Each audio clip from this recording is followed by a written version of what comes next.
আমাদের সংসার থেকে অনেক ব্যাপার স্যাপার, বাট এই ছেলেটা সবসময় থাকে না, শোয়েব আলী কাঁদছে। কয়েকদিন যাবত অনেক চেষ্টা করতেছি, যেহেতু দুবাইয়ের ভিসা বন্ধ এখানে ওখানে চেষ্টা করতেছি, কিন্তু আমার মধ্যে একজন শোয়েব আলী যে 14-15 বছর যাবত ক্রিকেট চাপে আছে, তারা আসলে অনেকেই হয়তো বা ক্রিকেট বোর্ডে খেলা দেখতে যাবে, সেখানে আমার ভিসা হইতেছে না।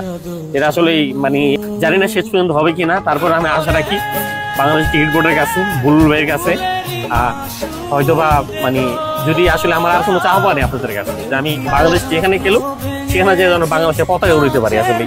বাট এই যে শোয়েব আলী মানে কি বলবো, আসলেই তো মানে তার কি দরকার এই খেলা দেখার জন্য, পতাকা উত্তোলন করার জন্য, মানে ওড়ানোর জন্য?